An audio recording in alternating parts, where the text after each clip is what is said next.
This is An American Workplace, a podcast dedicated to rewatching and discussing NBC's beloved mockumentary series, The Office. My name is Chad Hopkins, and joining me, as always, is my good friend and co-host, Katie White. Katie, it's a special episode. It's an American Workplace holiday today, Yeah. an anniversary. It's actually our 365th day since we released our first episodes. We released, what was it, the first three All of season episodes. Yeah, that's right. Oh, that's weird. It seems so long ago, but it really wasn't. Yeah, especially when you consider season 1 was 6 episodes, and now we're wrapping up with next week and 28 episode season with season 5. Right. Yeah. The seasons got progressively longer. But very, very close to being a really nice, even number, wrapping up season 5 and it being 1 year. So always a good time to say thank you all so much for your support and for your viewership, listenership, if it were. We appreciate all the love and all the reaching out. Met some cool people along the way. So thanks. Thanks for being here. And speaking of thanks, we do have some people to thank for Apple Podcasts reviews over the last week. We have Avalon Peverell, Efton Baby Love, and Spence 881 or 881. And because it is our 1 year anniversary episode, reminder that we do have a Patreon page. We're not asking for a whole lot of your money, but I just want to say I will be sending out 100% guaranteed the logo stickers that we've been teasing by the end of next week. So if by the end of next week you're signed up at least the $1 level on our Patreon page, you will be getting an American Workplace logo sticker. And they're nice, high quality. I've got one on my MacBook. Katie's got a small stack as well. So they're really great stickers, and we'd love to give you one. So Patreon is the way to get one of those. I guess that wraps up some housekeeping. Let's dive into our third to last episode of season 5 here, Casual Friday. It aired on April 30th of 2009, was directed by Brent Forrester. I think he said this was his first episode to direct. At least that's what it sounded like he said in the commentary. Is that right? I think you may be right there, yeah. I think so. I think he might have written a couple of episodes. But anyways. We've definitely seen his name. Yeah. And this episode was written by Anthony Farrell. The Michael Scott Paper Company has been absorbed by Dunder Mifflin, and the merge isn't going as well as hoped. Since the Michael Scott Paper Company stole a lot of Dunder Mifflin clients, and Dunder Mifflin now has 2 extra salespeople, there's animosity over who will get those clients. Michael finally realizes that he was in the wrong with this merge and decides to demote Ryan back to temp and keep Pam as the new salesperson. So Michael has reinstituted Casual Friday, that's the name of the episode, which is sort of a welcome reprieve from Charles' stricter dress code that even Dwight fell victim to. And so as sort of a comfort clothing, Dwight has returned to his mustard shirt with a blazer, sans tie. So that's how you know it's casual, is he went without the tie this time. And Michael is really just, he's hamming it up now that he's, quote, returning, as if he wasn't there in front of all of them just the day before, as if the deal reinstating him as their boss hadn't taken place in that very office. But, they humor him. They clap in the right places, tepidly maybe, but they clap. And that's the start of the episode, is Michael just sort of welcoming himself back. It's a lot of, okay, applause for me, we're back. And they start off, fairly all right with it. And of course, Michael makes the most dramatic entrance possible. It looks like a hula hoop or something that he wraps in heavy paper and draws a big, huge question mark on. And he makes Ryan and Pam hold this sign, this banner that Michael will then break through. Of course, it's as dramatic as possible, but everyone kind of humors him. But that humor quickly wears off when he's just applauding himself for coming back to the place where he was the day before. He reveals to us, or to the documentary crew, what he expects from everyone. He takes everybody into the conference room. We're at the very start of the day, as you would expect. He's back after all. So the useless conference room meetings are back. But he calls everybody in there, and he seems to be expecting something of everyone. He says, you are going to take control. This is going to be your meeting now. So if you are thinking anything, if you have anything you want to say to me, maybe, now is your time to say it. And so he says in the talking head, I want an apology. I want everyone to apologize for, quote, turning their backs on me when I asked for them to join me for the Michael Scott Paper Company. His talking head says, am I going to ask them to beg for forgiveness? No. Am I going to ask for a big crying apology? No. Am I going to ask them to slit their wrists for me? No. I just want a tiny microscopic version of that. Which What's is ridiculous. the microscopic version of slitting your wrist? Oh, I have no idea. He wants just a little bit of pain from them, a little bit of just suffering, and they feel so bad. And like he just wants some Michael Scott drama. So he introduces us with that. He doesn't say anything about asking for an apology to everybody else, but Pam and Ryan are back as promised at Dunder Mifflin as salesmen this time, which this was news to everybody, and everyone isn't happy about it, especially when they announce that Pam and Ryan are going to be keeping the clients that they stole from Dunder Mifflin while at the Michael Scott Paper Company. And then now that they're back, they're going to continue having those same clients. And all the salesmen they're pretty angry about it. They're very strongly against it. Dwight says, Dunder Mifflin bought out the Michael Scott Paper Company, so they bought out the stolen clients. But to sort of argue against that logic, yeah, they did. But now Pam and Ryan work for Dunder Mifflin, so who is saying that the clients that they earned, I'm just using the word earned for now, we'll talk about this more in a minute, what's saying that the clients that they earned have to revert back to their former salesmen? They're all at the same company now, Yeah. And this is sort of going to bleed into our discussion topic for this episode, which is going to just be a large ball of morality discussion that encompasses this entire situation, because there are a lot of things that are weighing one way or the other, and there's not really a clear answer as to what is right or wrong. I think if this was a company that was not so closely associated with Dunder Mifflin, it would be an easier transition. But everyone used to be an employee of Dunder Mifflin, and they stole Dunder Mifflin clients. If it was an unassociated company, I think maybe, Pam and Ryan would keep their clients that they brought in, because they presumably have like some kind of relationship with their clients. But they were not a company for very long, the Michael Scott Paper Company. So I don't know. Dwight, for instance, we see a situation in this episode where he sees Ryan struggling with one of his longtime clients. Ryan stole this client from Dwight, and Ryan is losing the account. And so Dwight seems to know the answer to this. He seems to know like how to fix this. He knows his client. They have a good relationship. But because Ryan doesn't know him, they lose the account. And I really don't know the answer here. I mean, I feel like they probably should go back to their original salesman, because Ryan's never made a sale and Pam has made very few sales comparatively to the rest of the Dunder Mifflin crew. So that's my instinct. I don't really know what the right answer is, but no one does either at Dunder Mifflin. I think from a morality issue, a right or wrong, or at least human decency issue, the right thing is to give the clients back to the former salesman, right. Especially considering when you're in the Michael Scott realm of business is the most personal thing in the world. And that's his own fault for making it that way. But when you make your entire work relationship personal the way Michael does, it does hurt when you go after people, the way Phyllis puts it, or you attack people and steal from them. And I think the real issue, at least regarding that scenario, is that Michael is really rude for the first part of this episode about everything. He says, I'm the boss, I make the rules, and if you don't like it, you can take it up with the complaint department. And he holds up a trash can. This is our complaint department, which is sort of a callback to, is it the pilot when he says the trash can is the special filing cabinet? Yeah, for corporate. Yeah, for corporate memos. Why would these people share his excitement and him being back if he's going to treat them, people he has called his family, the reason he's in the business, the way he does in this episode? So yeah, he's trying to make a fanfare for himself. That's not going over well because he's treating them terribly.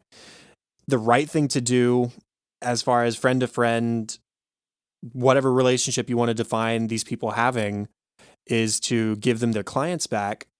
And he's not doing that. So, I mean, it is tough. And then going beyond that, he's treating Pam and Ryan with higher preference He stops by their desk with drinks. He creates a photo collage of memories from their time together with the Michael Scott Paper Company, and they're buddying it up in his office. And I mean, they're close, which is nice that they enjoy their time together with the Michael Scott Paper Company, and now they're back and they're still enjoying that relationship. But it really does favor those two people specifically, and it leaves everybody else by the wayside.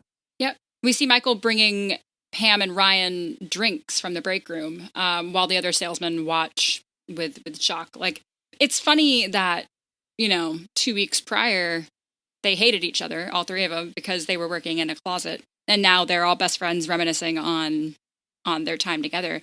But it's definitely causing some animosity, as I said, with the other salesmen. So they are back under one roof. They are one company again. He needs to cut that out for sure. Mm-hmm. Yeah, good memories aside, leave that outside of the workplace. Right. Now, nobody, except for maybe Jim in this episode, and I guess Creed, is innocent of being sort of a nasty person at some point or other over the course of the episode, at least as far as salesmen go. Ryan really leads into it. He's excited when everyone is turning against them. Like, it gives him a thrill. And even Pam falls sort of victim to the adventure or the risk of it. She joins Ryan and Michael in eating everyone else's food when they claim to have gone to eat lunch elsewhere rather than actually meeting for a sort of a mutiny in the warehouse. And so this all sort of culminates in everyone, all the former salesmen minus Jim, threatening to quit their jobs if they don't get their clients back. And Michael pushes it even farther. He says, "Fine, I fully support you. Here's some seed money." And he takes out his wallet, crumples up dollar bills, and tosses them at their face. He says, "Here's your seed money. I fully support you. Quit your jobs. I don't care. But if you stay, I want an apology, and I want a big one." And then Phyllis steps up and speaks out and says, "We were the ones hurt by the Michael Scott Paper Company, Michael. Even if Michael was only intentionally going after corporate, these people that he calls his friends were victims." Now, I don't think personally this makes him, quote, in the wrong, but it was a repercussion that he didn't consider. And I don't think it's wrong for him to apologize either. We, speaking generally, everybody hurt people all the time. And the right thing to do when that happens, intentional or not, is to own up to our shortcomings and to apologize. And kudos to Michael. He does immediately realize that he hurt people that he thought he was close to, that he was friends with, that he was family with. And he apologizes from the bottom of my heart to the top of my heart. So good for him for doing that much. Yeah, it's funny that you say everyone, especially salespeople in this episode, were nasty. There was one moment in particular with Phyllis that just, I don't know, something about seeing Phyllis get all rude, it makes me sad because she's such a warm, I don't know, motherly character. She and Pam happen to be wearing the same outfit for Casual Friday, and they kind of laugh about it in the break room. And Phyllis just flips the switch on her and says, totally unrelated, "Yeah, but I wish I had more time to talk to my clients." Pam says, "What?" And Phyllis goes on to say, like, "Well, that's what you told them when you were stealing them from me, that I didn't have enough time." And Pam kind of looking for words. Phyllis says, "Close your mouth, sweetie. You look like a trout." Like, that's just so... I get that she's hurt. I get that, but then I keep having to ask myself, if the Michael Scott Paper Company did not know Dunder Mifflin, if they were just another competing paper company, having lower prices, does that mean you stole clients?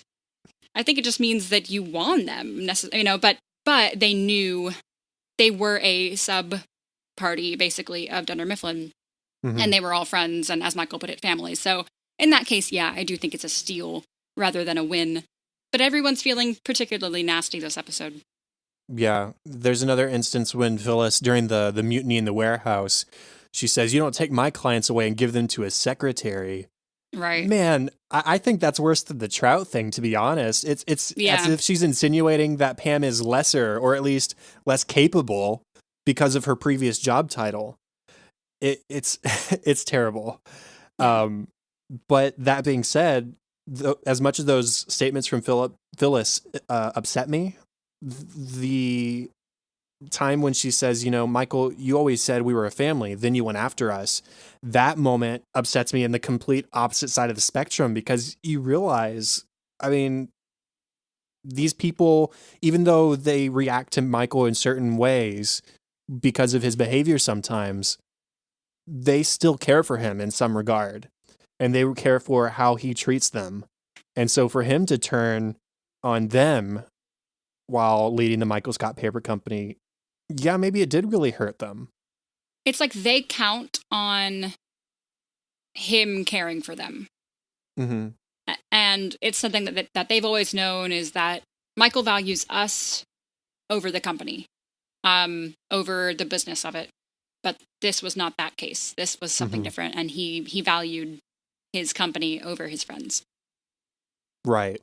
And so for my discussion topic, which we've been going over this whole time, I had sort of like three base questions. The first one was Michael's desire for an apology from the other Dunder Mifflin people, whether he's right or wrong for that. I think for that, he's probably wrong. Like, there was nothing they did that warrants an apology for him, whether it was right or wrong for him to steal customers from his former employees. Yeah, they think of themselves as a family in some regards. Yes, he thinks of them as friends, but at that moment, they were separate businesses. I think that's more of a gray area, especially when Dwight started to sort of go specifically after Michael. A lot of what he was doing kind of was retaliatory. Yeah. So more of a gray area there, but I would lean more towards it's not wrong that Michael did what he did with the Michael Scott Paper Company. It's dirty, but it's not wrong. Right. It's like it's playing nasty. It's playing hardball, but that's business, Right. And then the last one would be whether it was right or wrong for Michael to give the stolen clients to Pam and Ryan.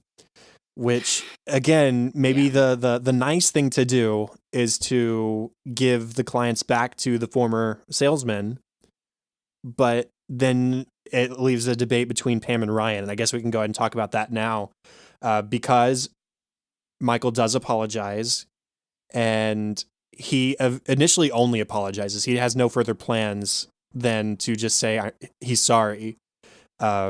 But they didn't really care about the apology, it turns out. They just wanted their customers back. And he tries to guilt trip him at first. He says, if I give you back your clients, I'm not going to be able to keep both Pam and Ryan. They're like, so what? I don't care. We want our clients back. And he says, okay, you can have your clients back, but I rescind my apology. And they're like, okay, we're fine with that. Great, that's fine. But he does have to cut one of them. And as you already mentioned, Ryan ends up getting the shaft, sort of. I mean, he does get his temp job back, but Pam gets the job, which is great, especially considering a small scene between him and Jim where Michael's asking for advice on who to hire. And Michael is listing his own pros and cons on Jim's suggestion. Ryan, he went to business school. He's got an MBA. Theoretically, he should be good at this job because he has that educational background. And Jim says, yeah, but he defrauded the company and he has never made a sale. And also, I'm pretty sure he stole my iPod. And then Michael says, as far as Pam goes, I like her. I think she's a fast learner, but she doesn't follow through with things. And that is true of Pam. She has struggled in the past with New York, with art school, with Roy, although I wouldn't list that as a character flaw for not following through with Roy. Right. Michael is initially leaning towards Ryan, but it just makes all that, it all the sweeter when he says to Pam that she gets the job. And it reminds me of business school. There's a lot of things that remind me of business school as far as Pam and Michael go. But when he shows up to her art show and says, wow, you drew our building. I'm so impressed with you. These could be tracings. He says, I'm proud of you. And now this is him just sort of doing that again. I believe in you. I'm going to give you the chance. And here you go. Here's a job. And that's such a moment of either clarity and or appreciation for Pam that he did not choose Ryan for the position, because a lot of times I feel like Michael would have chosen Ryan because he loves Ryan. I mean, Ryan's great. Ryan's cute. But he defrauded the company. I mean, he Right. went to jail for what he did to Dunder Mifflin. So Wallace is even mad that Ryan's there at all. Let's not promote him. I think it's a huge testament to Michael and a moment of clarity, I hope, that he chose Pam for this job. As far as any other character moments go, the only really one I had was Toby. And this could sort of lean under funny stuff too, I guess, depending on how funny you find Toby's misery. We find out how he got into HR in the first place. He said, I was in seminary, but I dropped out because I wanted to have sex with a girl named Kathy, and he followed her to Scranton. He took up the first job he saw in HR, and then she divorced him. And he finishes the talking head with, so no, I wouldn't say I have a passion for HR. It just sort of happened.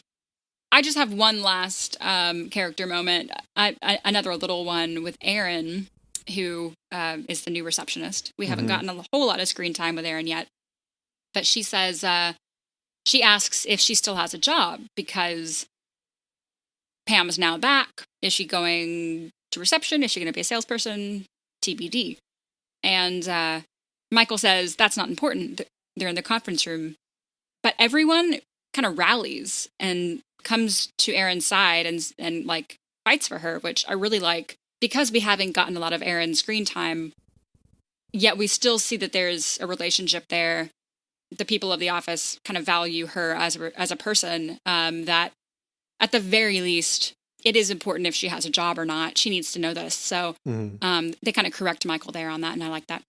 Right, and it's almost slightly antagonistic because you could almost view it as this is the non-Michael Scott Paper Company family, and then the Michael Scott Paper Company family. So I it is a sweet moment. I definitely like that they stand up for Erin, but there is that sort of twinge of, hey, just because you're back doesn't mean you're going to change everything again. Right.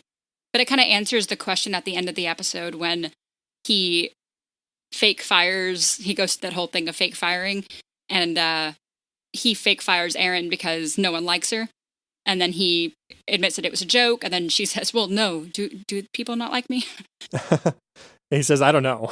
I don't know. But I think it proves that so far they do. She's fitting in. Yeah. One last Toby thing. He does cancel Casual Friday after there's a few too many complaints that I'm sure we'll address in our funny moments, and some unprofessional, as in like inappropriate for public at all dress. And during that meeting when he is canceling Casual Friday, is sort of the first time we've really seen him take control of a situation. He tells Dwight to sit down or I'm going to write you up. And I don't remember, I think it might be Meredith who says, oh, where has he been? Or something like something to that effect. So, serious stuff aside, there was some weighty stuff in this episode, believe it or not. Let's talk about the funny stuff. And I hesitate to call the cold open funny because poor Kevin, but Kevin has brought in his famous chili and he's carrying the giant pot as he's voicing over. And he says, once a year, I bring in my Kevin's famous chili. The trick is to undercook the onions. Ew, but maybe it works. I don't know. And he spills it everywhere. And I feel so awful for him because towards the end of his little speech, he says, it's probably the thing I do best. He says as he's slipping around and he like is panic scrambling to scoop the spilled chili back into the pot. It's such a mix of funny, sad. This is like his highlight for the year. He does this once a year, and it's the thing he does best. Yeah, that's pretty traumatic. Yeah. As you mentioned Casual Friday, I thought I should mention some of the outfits. Most notably probably is Meredith's, which it's basically a shirt. Yeah. It's like a strapless, very, very, very short dress, and nothing else. I mean, there's not anything underneath that dress. And so Toby kind of pulls her aside, but not really. She's still in the middle of the office. And he says, hey, maybe you want to pull that down a little bit. It's riding a little high. And so she does, and her boob pops out. And Oscar tells her so. And so she hikes it back up a little too high, and other things are now out. And it's just like, fine. And so she kind of covers the necessities and goes over to a filing cabinet or something, and she turns around and you just get like all angles of Meredith. My favorite part is when Kelly says, "Meredith, where are your panties?" And she says, "It's Casual Friday." Not what that means. No. Not a nudist's office. When Michael first learns about the mutiny downstairs, he says, the old Michael Scott might have taken this, but not the new Michael Scott. They are in for a bitter surprise. I am not to be truffled with. Yeah. Truffled. Another Michaelism. Dwight, when the salesmen are threatening to leave, he says, we'll quit. We'll start our own paper company. The Schrute, Bernard, Lappin Vance, Stanley Paper Company. Because he does not know Stanley's last name. I've got to confess, I couldn't remember Stanley's last name either. I was like, Hudson. Surely. And I actually had to look it up because I just blanked. I pulled a Dwight, I guess. But that's why he didn't win trivia last. Yeah. Mm-hmm. That's playing dirty. Right. There's a small moment between, or it's in that same scene as the truffled with sign, I think. Ryan says, "You got to go down there and crack some skulls, Chiklis style," referring to Michael Chiklis, the actor. Michael says, "Ah, yes, the commish." And Ryan says, "Yes, but Chiklis the Shield style, not commish style." And so I had to look this up, but it shows the difference between Ryan and Michael, because Ryan was referring to the intense police drama The Shield, which I was familiar with, but Michael was actually referring to like a comedy drama series that also stars Michael Chiklis as a cop, but it's called The Commish. And so that's the reference there. They're referencing the same actor in two different roles, both as cops, but one is decidedly more comedic, and that's the one Michael knows. See, that's funny because I had never actually looked that up. Mm-hmm. And that reveals a lot, yeah. Dwight has, in the episode, asked for the salesman to meet in the warehouse for the mutiny. He gives them a memo, which he, in some Dwight way, thinks he has communicated what needs to be done to this memo to reveal a secret message. No one gets it, because he doesn't really give them any hints, except you need to heed my message. And of course, he's saying this to Stanley, who thinks nothing of it. He has put invisible ink on the memo, which is urine. He has put urine on the memos. And so Michael asks Dwight to hold a secret meeting for the sales staff without Pam and Ryan knowing, so he has to do this a second time. And we see Dwight using Ryan's mug to make the invisible ink. So he has filled Ryan's mug with urine. Urine. It was urine. It was urine, and he gets all giggly. During the scene when Michael and Jim are meeting to discuss whether to hire Ryan or Pam, Michael accuses Jim of being biased against Ryan. And he says, "But you haven't heard my pros list." And he says he's environmentally cautious because his mom drives him to work every day. And then he just sort of turns to the camera and grins like, "I'm real proud of knowing that."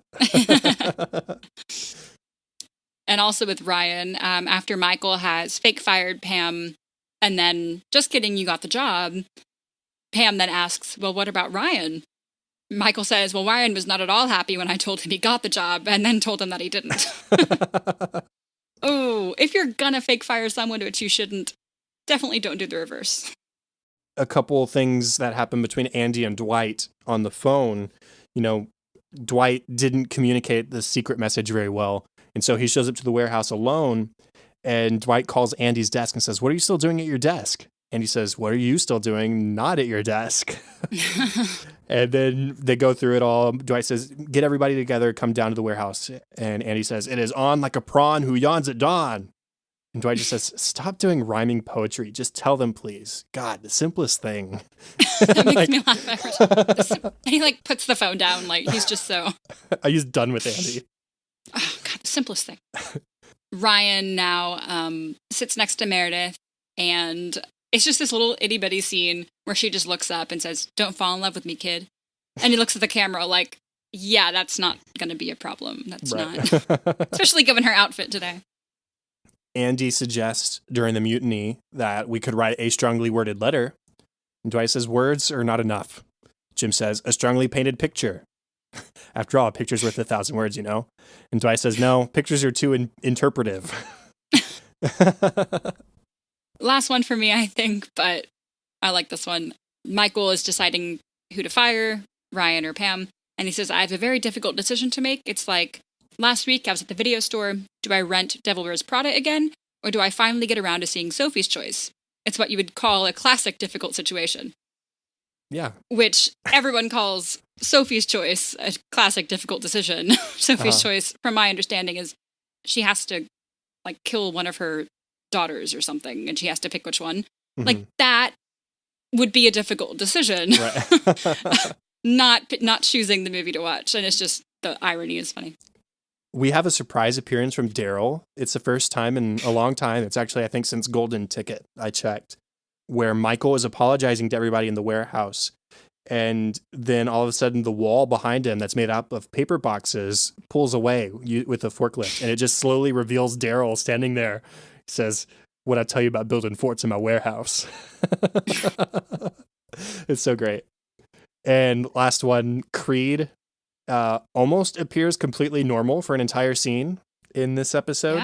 Yeah. He's talking with Jim, he says everything out there is crazy, sometimes it's just, it's best to stay out of it. And then want to play a game? Jim hesitates, but later he's playing chess with him. And so Creed appears to be either really good at chess or Jim is just exceptionally bad. I'd like to think it's the former. And we do find out in the commentary that Creed Bratton, the person, not the character, is pretty good at chess. So that works. And then later they're playing Scrabble now. They've changed. And he says, I want to set you up with my daughter. So now we know Creed has a daughter, apparently. Yeah. Jim says, well, I'm with Pam. Creed says, I thought you were gay. Jim asks, then why would you want to set me up with your daughter? Creed just says, I don't know. I don't know. I don't know.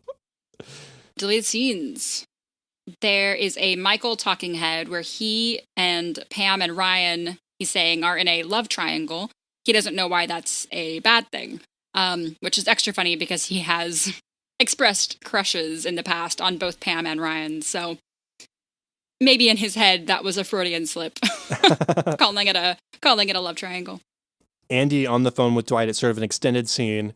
He asks Stanley and Phyllis at his desk clump if they cracked a code in Dwight's memo. Stanley says, why would I even look for one? And Phyllis says, it smelled like pee. And Andy relays that to Dwight. And Dwight says, the pee was the code. He doesn't explain any further than that. Just the pee was a code. Like they were supposed to get something from the pee. There's an extended scene from the warehouse where Dwight is trying to get them to tell Michael that they're getting ready to quit. Dwight says, if we do nothing, we fail, and failure is not an option. Stanley says, but if we do nothing, we get to keep our jobs. And Andy says, well, technically failure is an option.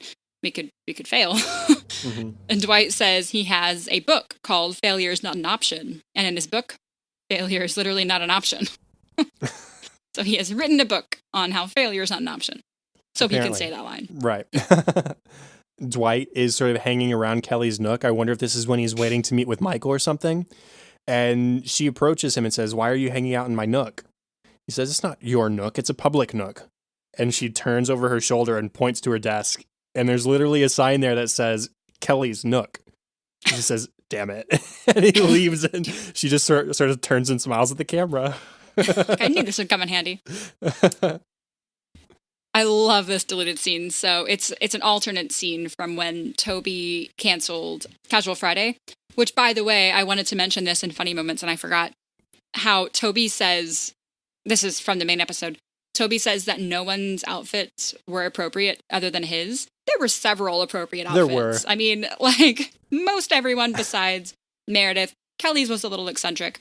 Mm-hmm. Pretty much everyone was dressed appropriately. Yeah. It was just Toby. And I do love that Andy calls Toby an amorphous blob of khaki. Yes. But there's a deleted scene, alternate scene, where Toby tells everyone that Casual Fridays are canceled, and they all start yelling at him, just immediately, a mass of people. And then within 5 seconds, Toby just says, okay, wear whatever you want, they're not canceled. He just flops, just doesn't take the yelling well. Right, and everybody just all of a sudden is like, they cheer. Like, sweet, thanks, man. Yeah, and Andy gives him a hug, and Kelly says, good meeting, Toby. And he just turns to the camera and says, I'm just tired. And he sits at his desk. Yeah.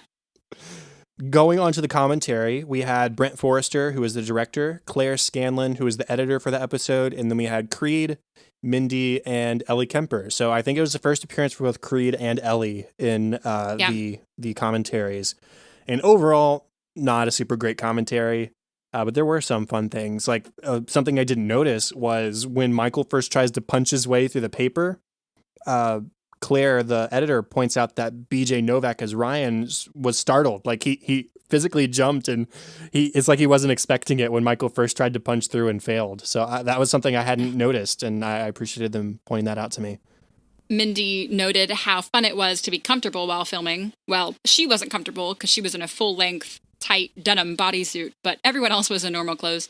And they're usually, the women anyway, are in heels and tights and Spanx and stuff, so they got to be fairly comfortable, and that was a relief. A fun tidbit that wasn't, that's not really related to the show, but they mentioned that Paul Lieberstein's mother turned down Martha Stewart to cater, I guess, his bar mitzvah when he was a kid. I guess it was like pre-famous Martha Stewart. But she was declined. So that was an interesting thing, just a tidbit of knowledge. Mindy noted how improbable it was, and I agree on this point. I've always thought this was weird. How improbable it was that Pam would choose the same outfit as Phyllis, especially that one. Mm-hmm. It looks like a Phyllis outfit to me, but not a Pam outfit. Yeah. Just a little too matronly. I don't know. But yeah, she notes that, which I was glad. I thought it was just me. Yeah, it's a little strange, but I wonder if it's just sort of part of the Pam the salesman persona, I guess. I don't know. Yeah. And it paints a nice foil, like, there's too many people in this office, you know? Yeah. Something that was useful to at least acknowledge, Claire, the editor, sorry, I keep specifying that, but she points out how difficult it is to shoot on this show. There's a specific shot by the director of photography, Matt Sohn, that she points out when Jim is telling Michael Scott Paper Company about the mutiny. And so the camera starts zoomed in on Michael's face, and then it zooms out a little bit and shifts to also include BJ Novak, Ryan, and then it zooms out even further to then include Pam. And it's all just a slow zoom out and slowly including more characters. And it's really a neat shot, especially when it's pointed out to you. And it's tricky, too, when you consider that the cameraman doesn't always know exactly when each actor will say their lines. And so it was all choreographed to their lines, but it's just a sign of a good camera person. Mm-hmm. Especially on a show like this, which is so improvised a lot. Mm-hmm. As you mentioned before, Creed is a good chess player, the actor Creed. So when they'd randomly set up the chess pieces on the board, they didn't have a lot of time, so they just kind of randomly threw them on there.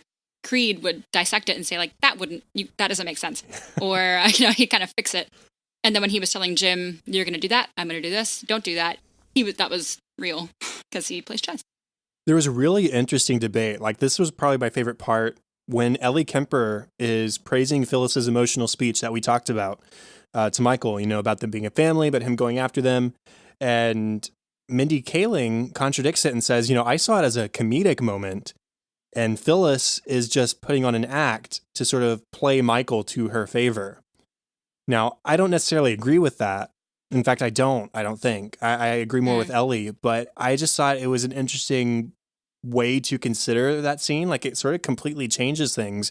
And then, if that is the case, it sort of makes more sense with the apology in the warehouse. If Phyllis really was that affected by Michael going after them, she would have been more grateful for the apology in the warehouse, but still, right. I prefer to read that scene as her actually being hurt by Michael, just because it makes Michael's turn in apology more meaningful. But it just wasn't a way I'd ever considered reading that scene.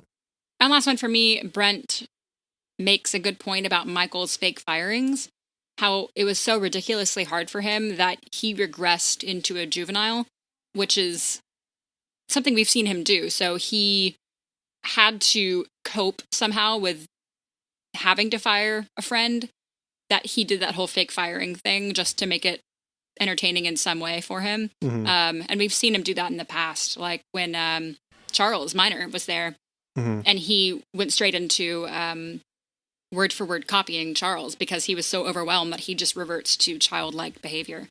So that was a good point. Yeah. Last one for me. We learned that the final tag with Aaron in the office was improvised.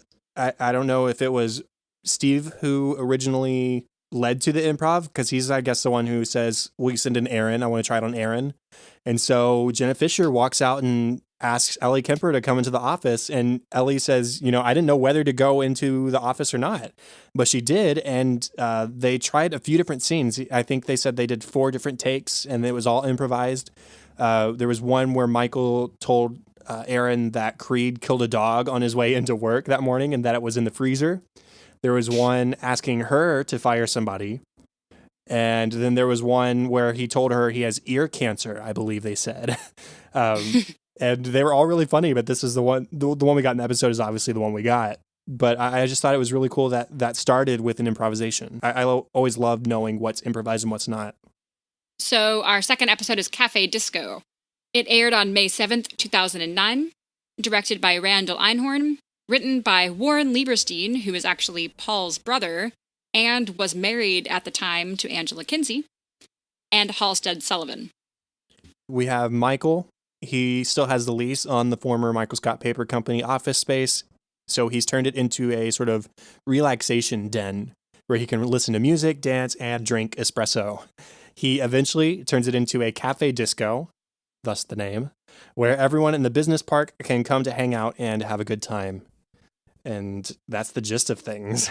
So yeah. After a really long episode discussion over Casual Friday, this will probably be a lot shorter. There's really not a whole lot that goes on in this episode. It's a fun one. It's entertaining. More funny moments for me than anything else because what you said pretty much is what happened. So Michael is spending so much time down at the Cafe Disco. He is, what we've seen anyway, 2 days back at work.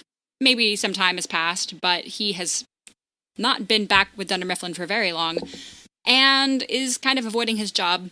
So he's spending all day down there. In fact, Angela has to go reprimand him because he isn't getting any work done. People need him, and he's just down there drinking coffee and dancing. He's got an espresso machine in there, and it looks an awful lot like the one from season 1 in Hot Girl. So it makes me wonder, it really does. Did he not give it to a salesman who, it was supposed to be a prize, right? For like most sales of the quarter or something like that. So I guess nobody won it, or he ended up keeping it for himself and making it a cash prize or something else. I don't know, but he's got the espresso machine. It's funny that you said that because I know you watched the captions and they put EXPRESSO as the caption because he does not say espresso, which is the correct pronunciation. He says espresso. Yeah. And they even put that in the captions, which I like. I have to wonder the initial reveal when the camera walks down the hallway and you hear the music and then it turns the corner and walks into the door. And all of a sudden, Michael turns around. I have to wonder if Michael himself staged that. Like, hey, I want you to go out in the hallway and I want you to track the shot this way because I want you to catch me dancing. It's one of those like, la da da da da. Oh, didn't see you there. Right, exactly. Yeah. I love the thinking that he planned it that way. I found myself wondering that too, but I think he planned it. So Michael asks everyone to lunch. This is before the concept of the cafe disco as it evolves into is really thought of. It's just Michael's place to go and hang out. He asks everyone to lunch and nobody takes him up on the offer. And so he's a talking head. He says, at Dunder Mifflin, there is a very strict no lunch with the boss policy. I don't know who instituted it. I think it started right after my predecessor stepped down. That should tell you something right there, Michael, if it happened right after your predecessor left. So he does turn it into a, quote, cafe disco after nobody takes him up on it. Initially, the only people to go down and have fun are Aaron and Kevin. Then we find out Kevin only went down to ask Michael a question. And then again, as you mentioned earlier, is reprimanded by Angela. Michael gives up on it, but then that's when it takes off. We see Phyllis kind of timidly go down there and she starts dancing with Michael, just the two of them, it starts out to be a sweet, fun friendship moment. And then Phyllis hurts her back dancing.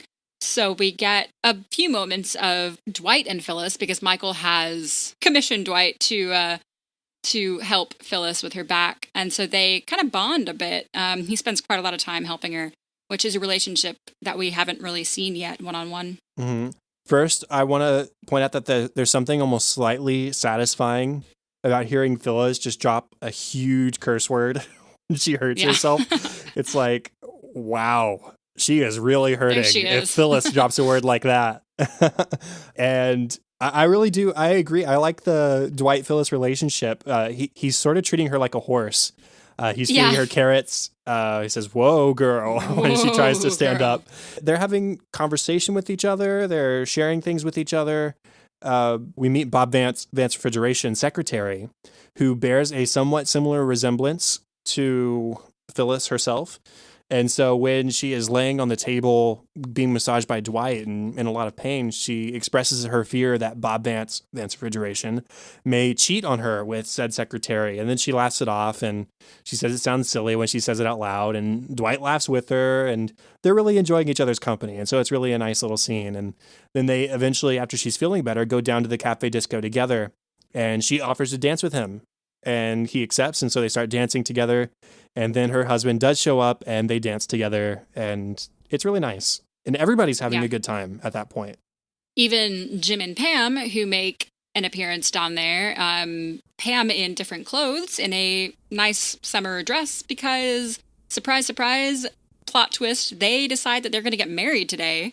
They wake up that morning, and Jim says, "You know what? I want to marry you today. I'm sick of waiting. Plus, wedding planning is stressful and expensive." Mm-hmm. So they decide that they're going to go to Ohio, to the nearest court where they can get a short order wedding. 5-hour drive, by the way. So, but that's what they want to do. They're tired of planning and waiting. So they decide on their way out to stop in to the Cafe Disco because it would mean a lot to Michael. But while they're there, they decide that they both like cheesy. They both want to have their planned wedding. And so they decide to wait. Yeah, my favorite part about that was that they decided to stop by the Cafe Disco just because they knew it would mean a lot to Michael specifically. Really sweet decision on their part to make him happy. On their big day. On their big day, yeah. And right. they do embrace the cheese of the dancing and having a good time together, and so they do decide to have the real thing. I like their dancing. They're just like jumping up and down. Yeah, basically. Arms at their side. The only people who do not show up to, or who are not like having a good time, are Stanley, who has fallen asleep at his desk, and Angela, who refuses to dance, but she is sticking around because Michael promised her one signature per song. But he does have his own little victory when she declines his dance invite at the end. But then he looks down and sees she is tapping her foot to the beat of the music, and so he grins at the camera, and that's the episode. It's nice. One last thing I wanted to note, if you blink, you'll miss it, but we actually see Kevin and Lynn making out at Cafe Disco. So we met Lynn at, oh my God. Blood Drive. Blood Drive, yeah. And there's some fun behind the scenes stuff, too, in the deleted scenes that we'll talk about. First, let's talk about the funny moments. The cold open is another one that's not really necessarily funny. It's funny to Dwight. All of a sudden, Erin excitedly exclaims from reception that she won an art contest, and she's cheering herself, and everyone just sort of stares, and then Dwight sort of staring down Pam. He's really like chuffed and happy with himself, and he walks up and hands her money, revealing that he paid her off to say something that would clearly upset Pam. And he just like is guffawing at his desk. He's so proud of himself for coming up with such a clever plan. And both Pam and Jim point out, not cool, Dwight. Not cool. Yeah. Michael's making fun of his employees, calling them office drones. He wants them to be lively and go down and dance with him. And he pretends to be a robot and runs into Pam's desk over and over until she removes his battery. Otherwise, he would just go on all day. And I just think it's funny that Pam has done this for so long. It's like, again, it's like a mom to a child. Like, okay, this is his quirk. This is what you got to do. I know this. And she knows his quirks. And so you got to check out the battery or else he'll keep doing this. Right. So, and I love that. She's taking care of her son. As he's powering down, he says, "I just discovered love," or something to that effect. I was just learning to love. Yeah, I was just learning to love. Michael has a lot of small little things to say that really make me laugh. The first, or one of the first, is when Phyllis says, "Michael, we have a lot of work to do today." And he says, "What?" And she just says, "Work." And shortly thereafter, he says, "Charles really did a number on these guys. They are way too focused on work." Yeah. That Charles. Dwight is suspicious. Okay, so Aaron finds a map from Scranton to this town in Ohio, and Aaron asks, hey, did anybody leave a map here? Dwight is suspicious of this. Jim and Pam don't claim the map. And Dwight suggests that there are very few reasons to go to a court in Ohio, one of which is to attain a learner's permit at age 14 and a half instead of 15 years old. Then he asks Aaron to see her birth certificate, insinuating that he thinks she's maybe 14 years old, which she has on her. Right. She has her birth certificate in her purse. I don't know two people who carry that around. No. That always makes me laugh. More Michael stuff. When Kevin first comes down to the Cafe Disco, before it becomes the Cafe Disco, he tempts Kevin to stay with a fake cookie hidden in his hand. It's obviously fake. But the funny part is that Kevin seems to believe that he actually has one, and Angela has to walk over and open Michael's hand and say, look, he does not have a cookie. And Kevin's disappointed, just walks away. It's like a dog. Yeah. Want the cookie? There's another moment when he's first explaining the concept of the Cafe Disco. He says it's a daytime disco on the ground floor of an industrial office building. Erin is the first one. She says it's a cafe disco. Michael says exactly.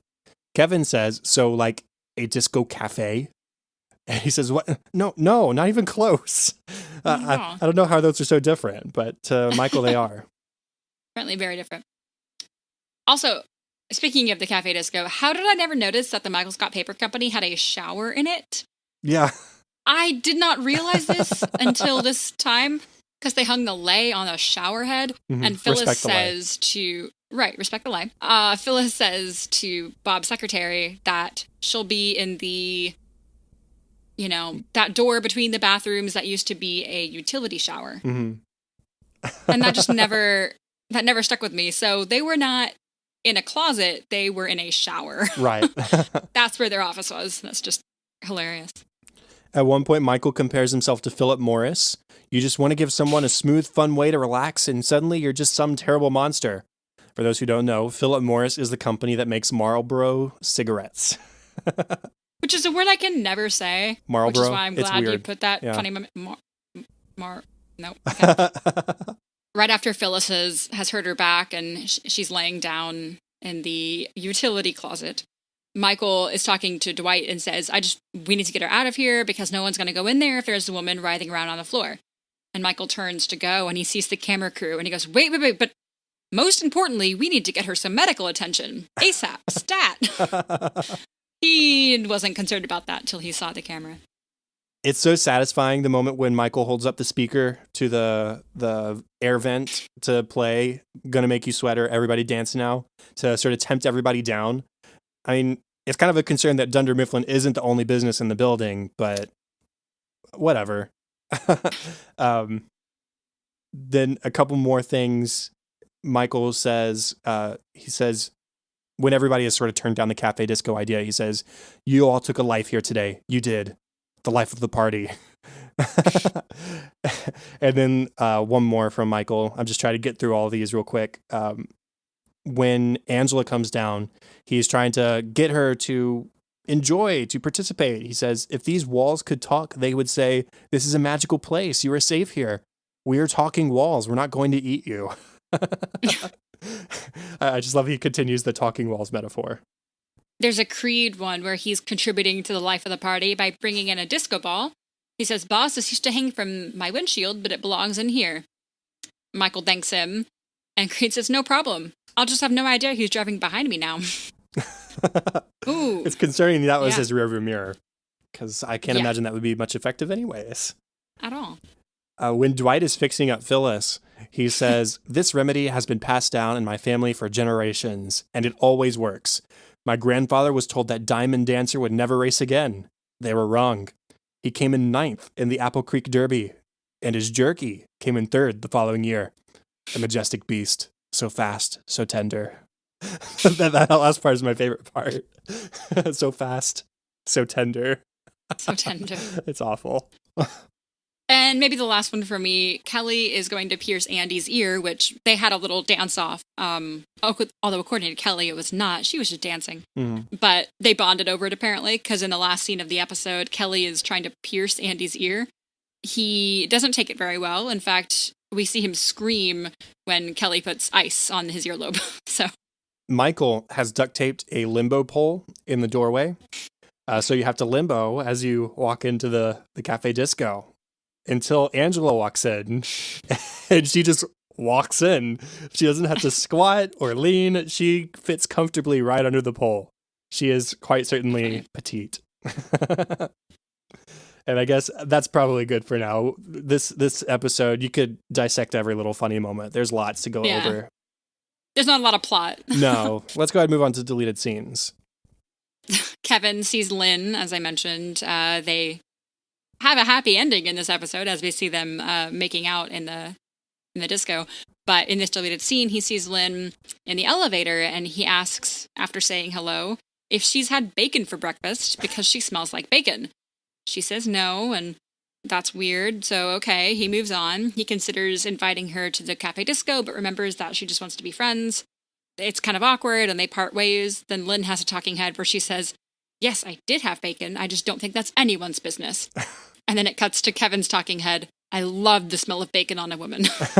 And so he then ends up calling her and inviting her to Cafe Disco, presumably because of the bacon smell, and she accepts. When he does call, after she said yes and he hangs up, he turns to Angela and says, I'm having stomach problems, Angela. My stomach is really hurting. And Oscar speaks up and says, just go down. It's like, you don't have to make excuses for Angela. Just go. Right. If you want to go, go. Yeah. I really like that.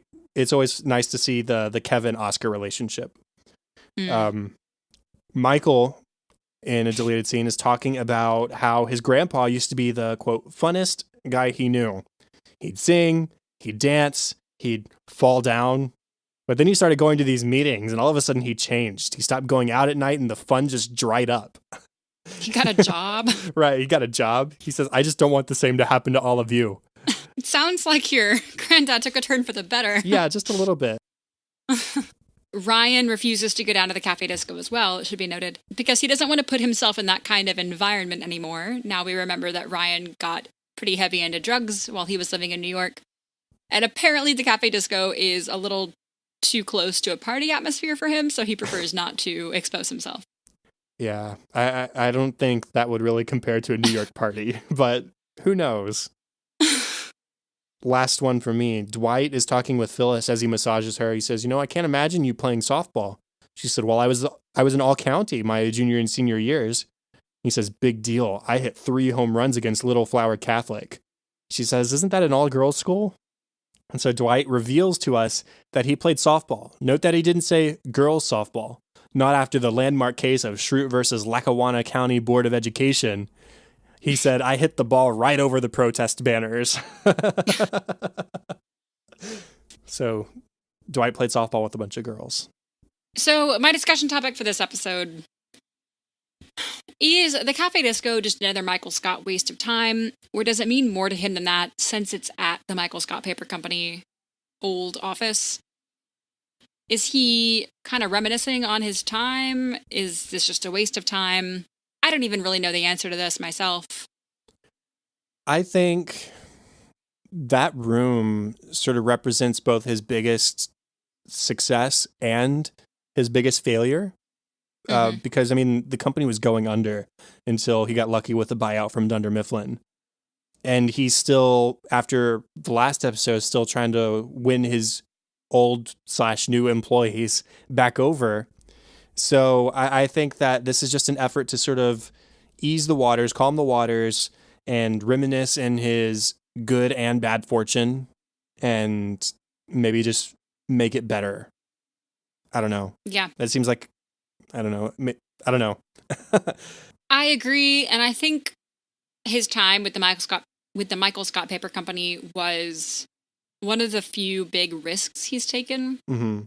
And I think he's probably pretty proud of himself for doing that.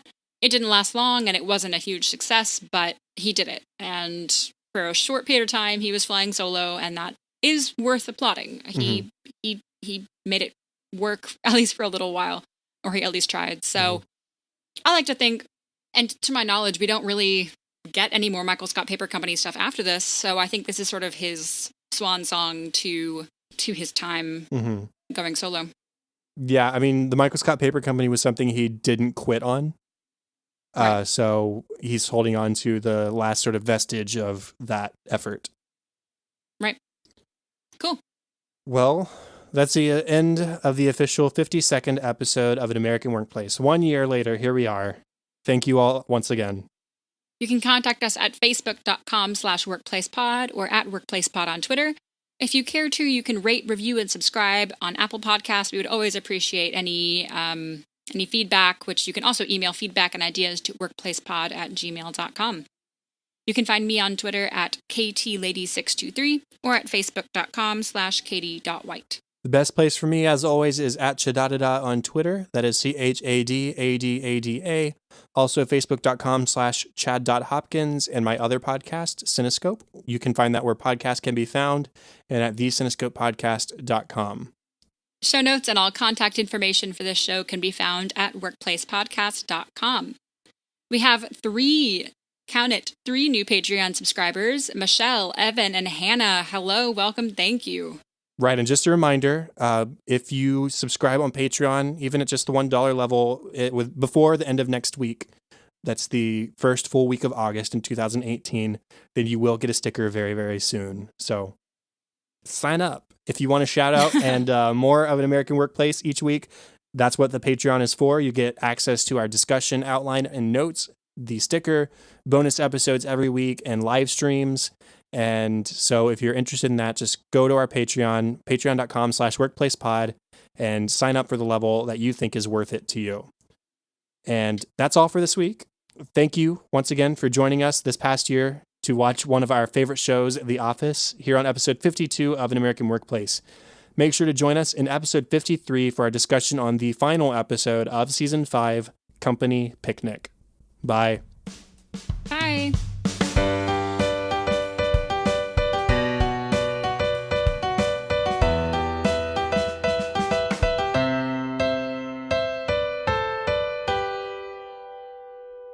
Since the Michael Scott Paper Company...